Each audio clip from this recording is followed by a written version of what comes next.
Doctor Sachin Raj అత్యాధునిక world class physiotherapy treatment తో అన్ని రకాల నొప్పులకు శాశ్వత పరిష్కారం. సార్ నమస్తే సార్, సాల్మన్ గారు. విష్ణు గారు నమస్తే అండి. సాల్మన్ గారు, ఇప్పుడు రెగ్యులర్గా ఈ అంటే మ్యూచువల్ ఫండ్ ఎక్స్పర్ట్స్ అందరు ఏం చెప్తుంటారంటే నెలకు 15,000 చొప్పున 15 సంవత్సరాల పాటు ఇన్వెస్ట్ చేసుకుంటూ పోతే ఒక 15% CAGR చొప్పున ₹1 కోటి వస్తుంది, 2 కోట్లు వస్తుందో రెగ్యులర్గా అందరు చెప్తుంటారు. అంటే నిజంగా అలా వర్కౌట్ అయ్యి 2 కోట్లు, 3 కోట్లు, 4 కోట్లు, 5 కోట్లు, 10 కోట్లు వచ్చిన ఫండ్స్ ఏమున్నా ఉన్నాయా? అంటే మీ ఎక్స్పీరియన్స్లో అలాంటి ఫండ్స్ను మీరేమన్నా చూసారంటే ఎక్కడైనా ఫేస్ చేశారా? విష్ణు గారు మంచి క్వశ్చన్ అడిగారండి. మనకి మ్యూచువల్ ఫండ్స్లో పవర్ ఆఫ్ కాంపౌండింగ్ అంటే చక్రవడ్డీ మహిమ, eighth wonder of the world according to Albert Einstein.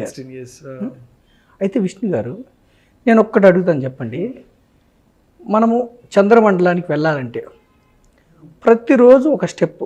మొదటి రోజు ఒక అడుగు వేసాం, రెండో రోజు 2 అడుగులు వేసాం, మూడో రోజు డబల్ అంటే 4 అడుగులు, 4గో రోజు 8 అడుగులు. ఇలా మనం ఇలా వేసుకుంటూ వెళ్తే చంద్రమండలానికి మనం ఎన్ని రోజుల్లో చేరగలం? 2 సంవత్సరాలు పడుతుందా, 20 సంవత్సరాలు పడుతుందా? చెప్పండి విష్ణు గారు.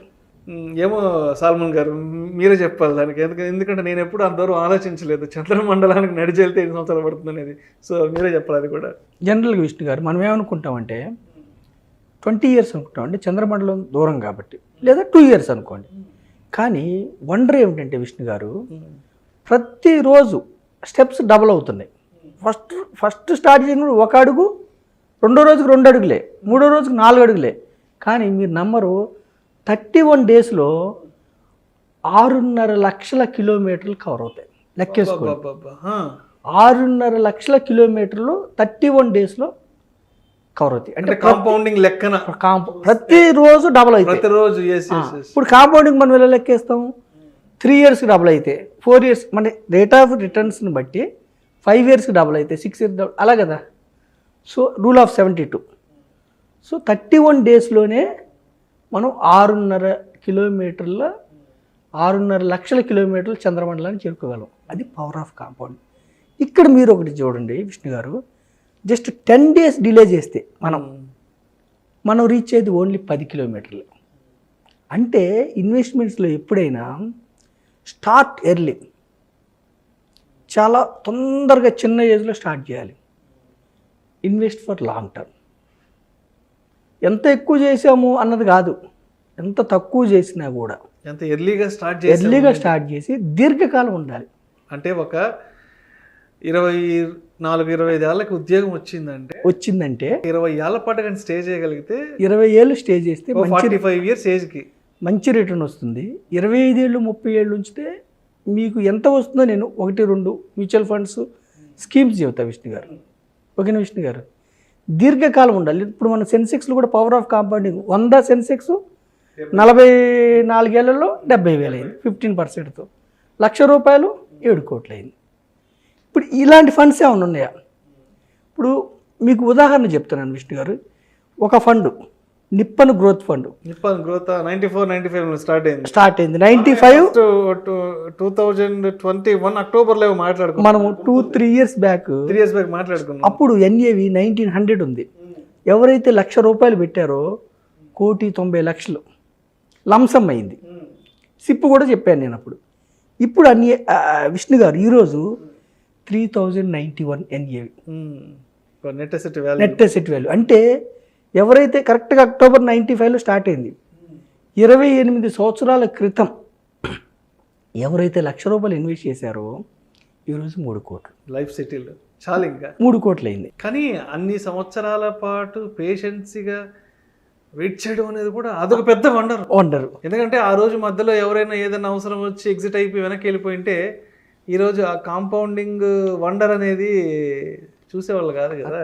అయితే విష్ణు గారు ₹1,00,000 వచ్చి ఈరోజు 3 కోట్లు అయింది 28 ఇయర్స్లో. సరే, నెలకు 10,000 సిప్ చూడండి విష్ణు గారు, నెలకు 10,000 ఎవరైతే 28 సంవత్సరాల క్రితం స్టార్ట్ చేశారో వాళ్ళు ఈ రోజుకి కట్టింది 28 ఏళ్ళలో 33,60,000. ఈరోజుకి. ఫండ్ వాల్యూ, ఫండ్ రిటర్న్ ఎంత ఇచ్చిందంటే విష్ణు గారు 22.42% ఇచ్చింది. మన సెన్సెక్స్ మనం ఎంత చెప్తున్నాము 15%. మాట్లాడుకో. నిప్పన్ గ్రోత్ ఫండ్ గత 28 ఏళ్ళలో 22.42% ఇచ్చింది. అయితే ఒకటి గుర్తుంచుకోండి విష్ణు గారు, మ్యూచువల్ ఫండ్స్ ఈక్విటీస్కి returns guarantee subject to market risk. ప్రేక్షకులకు చిన్న విజ్ఞప్తి, ఈ వీడియోలో ప్రస్తావించబడుతున్న అంశాలు కేవలం ప్రేక్షకులకు ఒక అవగాహన కొరకు, ఇన్ఫర్మేషన్ కొరకు, ఎడ్యుకేషన్ పర్పస్ కొరకు మాత్రమే వీటి గురించి మాట్లాడడం జరుగుతుంది. పెట్టుబడులు పెట్టేవాళ్ళు మీ ఫినాన్స్ ప్రొఫెషనల్ సంప్రదించి మాత్రమే తుది నిర్ణయం తీసుకోగలరని మా మనవి. Right sir. మంచి డిస్క్లైమర్ ఇచ్చారు విష్ణు గారు. Mutual funds sir subject to markets. Past performance ఇలా ఉంది, ఫ్యూచర్ పెర్ఫార్మెన్స్ ఈ విధంగా ఉంటుందా? No one can predict. Market ఇలా ఉంటుందని ఎవరు చెప్పలేరు. కాకపోతే చరిత్ర ఆధారంగా సెన్సెక్స్, నిఫ్టీ మన యొక్క ఎకానమీకి సూచిక, ఇండస్ట్రియల్ గ్రోత్ సూచిక. మనం వాడే మనం ఏమైతే కన్జ్యూమ్ చేస్తున్నామో ఆ వస్తువులే. మన దేశం పురోగమించడానికి కార్పొరేట్ వ్యవస్థ. సో సెన్సెక్స్ 15% ఇస్తే Nippon growth fund mid cap fund 22.42% ఇచ్చింది. 33 లక్షల, నెలకు 10,000 లెక్కన 28 సంవత్సరాలు ఇన్వెస్ట్ చేస్తూ ఉంటే కట్టిన సొమ్ము 33,60,000. ఈ రోజుకి ఆ వాల్యూ 17 crores 18 lakhs. ఖచ్చితంగా 17 కోట్లు. 18 lakhs అంటే అరౌండ్ 18 కోట్లు అయింది. విష్ణు గారు మీరు అనొచ్చు 28 సంవత్సరాల క్రితం 10,000 పెద్ద మొత్తం అండి, ఒక ఎకరం పొలం వచ్చిండేది అనొచ్చు. 10,000 ఎకరం. సో 1,000 రూపాయలు వేసుకుంటే కూడా, నెలకి 1,000 రూపాయలు వేసుకుంటే కూడా విష్ణు గారు 28 సంవత్సరాల్లో వాళ్ళు కట్టింది 3,36,000. అది ఈరోజు 1,71,00,000. నెలకి 1,000 రూపాయలతో 3 లక్షలు, 1,71,00,000 28 ఏళ్ళు అయింది. Is it good return or bad return? ఒక సామాన్య మానవుడు కోటీశ్వరు రావడానికి అవకాశం ఉందా లేదా? నేనేమంటానంటే ఈక్విటీస్లో F&O ట్రేడింగ్, ఇంట్రాడే నాలెడ్జ్ ఉంటే వెళ్ళండి, మీ ఇష్టం, రిస్క్ ఉంటుంది. నాలెడ్జ్ లేకుండా హాయిగా కూర్చొని నెలకి 100 రూపాయలు, 500, 1,000 రూపాయలు ఒక సామాన్య మానవుడు కూడా ఒక లార్జ్ క్యాప్ ఫండ్ తీసుకుంటే, ఇండియాలో ఉన్న లార్జ్ క్యాప్ అంటే టాప్ 100 కంపెనీస్, ఇండియాలో ఉన్న టాప్ 100 కంపెనీస్లోంచి ఒక 30 to 40 కంపెనీస్ని ఫండ్ మేనేజర్ పిక్ చేసుకొని ఆ కంపెనీస్లో ఇన్వెస్ట్ చేస్తారు. ఇన్వెస్ట్ చేయటువంటి ఏమిటి? స్టాక్స్ కొంటాం. మీరు కూడా నెలకు 500 కట్టిన వాళ్ళు కూడా part owner of the 30 to 40 companies. నెలకి 1,000 రూపాయలతో కూడా 3,36,000, 1,71,00,000 అయింది. ఇది పవర్ ఆఫ్ కాంపౌండింగే కాదా? పవర్ ఆఫ్ కాంపౌండింగ్లో 1% తేడా వస్తే కూడా జంప్ అవుతూ ఉంటుంది. కరెక్ట్గా 2 సంవత్సరాల క్రితం 1,00,000 రూపాయలు, 2 సంవత్సరాల క్రితం 1,70,00,000, 1,80,00,000, 90,00,000 అయితే మనం లంసము ఈరోజు 3 కోట్లు అయింది. 2 సంవత్సరాల్లో ఇంకొక 1,20,00,000 పెరిగింది. అర్థం విష్ణు గారు. అలాగే ఇంకొకటి, ఎప్పుడు నిప్పన్ గ్రోత్ ఫండ్ కాకుండా Sundaram mid cap fund. Nippon growth fund ఏమో 28 years క్రితం స్టార్ట్ అయింది. Sundaram mid cap fund 21 years క్రితం స్టార్ట్ అయింది. ఎప్పుడంటే విష్ణు గారు 21 years అంటే అరౌండ్ 2002. ఓకేనా విష్ణు గారు? అప్పటి నుంచి కూడా ఈ ఫండ్ 23.5% రిటర్న్స్ ఇచ్చింది. NAV ఈరోజు 1,000 రీచ్ అయింది. అంటే ఎవరైతే 21 సంవత్సరాల క్రితం 1,00,000 పెట్టారో ఈరోజు 1 crore. ఓకేనా విష్ణు గారు? ఎవరైతే ఒక్కసారి NFO వచ్చినప్పుడు 1,00,000 పెట్టారో ఈరోజు NAV 1,000 రూపాయలు, అంటే 1,00,00,000 రూపాయలు 21 yearsలో. మనం 15% లెక్కేస్తే 20 ఏళ్లలో 1,00,000 వచ్చి 15% లెక్కేస్తే 15 లక్షలు, 16 లక్షల దగ్గర ఆగిపోద్ది. కానీ ఇది 23.5% ఇచ్చింది. ఎప్పటికి లాగిస్తుందా? చెప్పలేము. అంటే పవర్ ఆఫ్ కాంపౌండింగ్ని అర్థం చేసుకోవడానికి చెప్తున్నా నేను. 23% అంటే అరౌండ్ 3.5 yearsలో డబుల్ అవుతూ ఉంటుంది. అంటే ఇదేదో మనం రికమెండ్ చేయటం కాదు, ఏదో మోసుకొని రావడమే కాదు. కాంపౌండింగ్ ఎఫెక్ట్ అనేది ఎట్లా వర్కౌట్ అవుతుంది లాంగ్ రన్లో కాంపౌండింగ్ ఎఫెక్ట్ వల్ల రిటర్న్స్ ఎక్కువ వస్తే మళ్ళీ డబుల్ అవుతుంది. మాట్లాడుకోవడం అంతే. It's not about the product. రెండవది ఏమిటంటే ఈక్విటీస్లో ఎప్పుడైనా దీర్ఘకాలం ఉండాలి. దీర్ఘకాలం ఉంటే ఈక్విటీస్లో రిస్క్ తగ్గుతుంది. 15-20 సంవత్సరాలు ఉన్న వాళ్ళకి సెన్సెక్స్లో 0 negative returns, roll back returns. Any year start చేయండి, స్టార్ట్ చేసిన దగ్గర నుంచి 15 ఏళ్ళు ఏ ఇయర్లో ఉన్న వాళ్ళకి నెగిటివ్ రిటర్న్స్ లేవు. 20 ఇయర్స్ ఉన్న వాళ్ళకి నెగిటివ్ రిటర్న్స్ లేవు. 10 ఏళ్ళు ఉంటే ఒక్కసారి వచ్చింది. మరి ఫ్యూచర్లో కూడా 10 ఏళ్ళకి ఒకసారి వస్తుందంటే ఒకసారి రావచ్చు, 2 సార్లు రావచ్చు. ఆ టైంలో యుద్ధం వచ్చో ఇంకొకటి వచ్చో నెగిటివ్ రిటర్న్స్ రావచ్చు. ఈక్విటీస్లో ఏమిటంటే లాంగ్ రన్ ఉంటే మనకి 0 రిస్క్ ఉంది, 15% అబౌవ్ ఉంటుంది. చరిత్ర ఆధారంగా చెప్తున్నాం. ఎప్పుడన్నా డౌన్ అయితే కూడా మనం మళ్ళీ వెయిట్ చేస్తే బౌన్స్ బ్యాక్ అవుతుంది ఎకానమీ. రెండవది ఏమిటంటే విష్ణు గారు, సుందరం మిడ్ క్యాప్ కూడా 21 ఇయర్స్లో కోటీశ్వరం చేసింది. నెలకు 10,000 సిప్ చెప్తున్నా, లంసమ్ము చెప్తున్నాను, సిప్ నెలకు 10,000 21 ఇయర్స్లో. వాళ్ళు కట్టింది 25 లక్షలు. ఓకేనా విష్ణు గారు? వచ్చిన అమౌంట్ 4,76 lakhs. నెలకు 10,000 21 సంవత్సరాల పాటు కడితే కట్టింది 25 lakhs అరౌండ్ 4,76,00,000 వచ్చింది.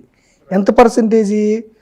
అరౌండ్ 23.5% సిఏజిఆర్ ఇచ్చింది సుందరం మిడ్ క్యాప్. నెలకు 10,000 ఎక్కువ అనుకుంటే కూడా నెలకి 1,000 రూపాయలు, సామాన్య మానవుడు నెలకి 1,000 రూపాయలు ఇన్వెస్ట్ చేస్తే 21 ఇయర్స్ పాటు ఇలాగే కట్టింది ఎంత? అతను కట్టింది 2.5 లక్షలు, వచ్చింది 47 లక్షలు. అంటే ఇది ఎందుకు చెప్తున్నామంటే పవర్ ఆఫ్ కాంపౌండింగ్ వర్కౌట్ కావాలంటే మోర్ దాన్ 10 ఇయర్స్ 15 ఇయర్స్ ఉండాలి. రెండవది ఏమిటంటే ఎప్పటికీ ఫండ్ స్లోప్ వైజ్గా ఇలా పెరుగుతుందంటే పెరగదు.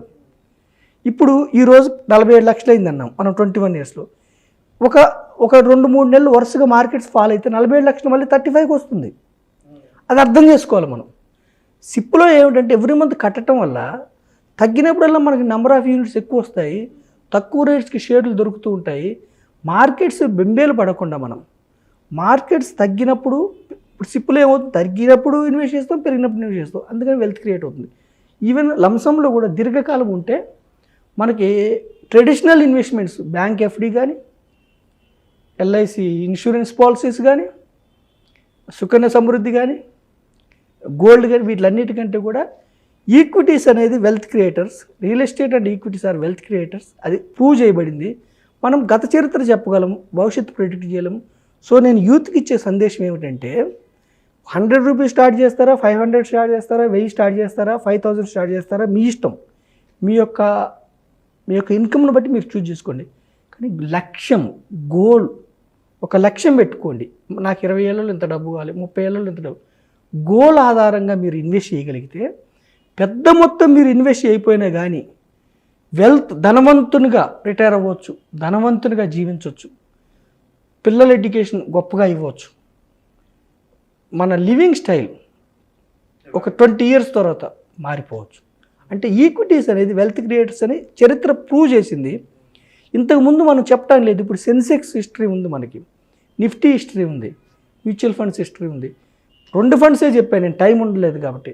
అలా 20 ఇయర్స్ బ్యాక్ స్టార్ట్ అయిన చాలా ఫండ్స్ 12%, 15%, 18%, 20%, 22% కూడా ఇచ్చినాయి. చాలా ఫండ్స్ ఇచ్చినాయి. అయితే ఒకటి గుర్తుంచుకోండి, ఈ యొక్క రిటర్న్స్ అనేవి గ్యారంటీ కాదు. Mutual funds are subject to market ఒడిదుడుకులకి ఇవి లోబడి ఉంటాయి. Past performance may not sustain in future. గత చరిత్ర ఫ్యూచర్లో వస్తుందా అంటే చెప్పలేము. రిస్క్ని అర్థం చేసుకొని ఇన్వెస్ట్ చేస్తే ఈక్విటీస్లో ఈక్విటీ డైవర్సిఫైడ్ మ్యూచువల్ ఫండ్స్ అనేవి మీకు చింత లేకుండా చక్కటి మ్యూచువల్ ఫండ్స్ తీసుకొని మీ లక్ష్యానికి అనుగుణంగా మీరు ఇన్వెస్ట్ చేసుకుంటూ వెళ్తే మీ యొక్క ఆర్థిక లక్ష్యాలను చేరుకోవచ్చు. అది Vishnu garu, power of compounding effect. Thank you so much Salman garu. అంటే లాంగ్ రన్లో లాంగ్ టెన్యూర్ ఇన్వెస్ట్మెంట్స్ విషయంలో పవర్ ఆఫ్ కాంపౌండింగ్ అనేది ఏ విధంగా వర్కౌట్ అవుతుంది, దానివల్ల ఎటువంటి రిటర్న్స్ మన చేతికి వస్తాయనే అంశం గురించి చాలా చక్కగా మన ప్రేక్షకులకు మీ విశ్లేషణ ద్వారా తెలియజేస్తారు. Thank you so much sir. Thank you Vishnu గారు, థ్యాంక్ యూ సో మచ్. ప్రేక్షకుల విజ్ఞప్తి, ఈ వీడియోలో ప్రస్తావించబడిన అంశాలు కేవలం ప్రేక్షకులకు ఒక అవగాహన కొరకు, ఒక ఇన్ఫర్మేషన్ కొరకు, ఒక ఎడ్యుకేషన్ పర్పస్ కొరకు మాత్రమే వీటి గురించి ప్రస్తావించడం జరిగింది. వీటిని రికమెండ్ చేయడం అయితే మా ఉద్దేశం కాదు. గత చరిత్ర ఆధారంగా రిటర్న్స్ ఎలా ఉన్నాయి, హిస్టారికల్ డేటా ప్రకారం ఏ ఫండ్ ఎలా పెర్ఫామ్ చేసింది అనే దాని బేస్గా మాత్రమే దీని గురించి మాట్లాడుకోవడం జరిగింది. Mutual fund investments are subject to market risk. Read all the related documents and schemes carefully before investing. తప్పనిసరిగా డిస్క్లైమర్ని ఎప్పుడు గుర్తుపెట్టుకోవాల్సిన అవసరం ఎంతైనా ఉంది. Thank you so much.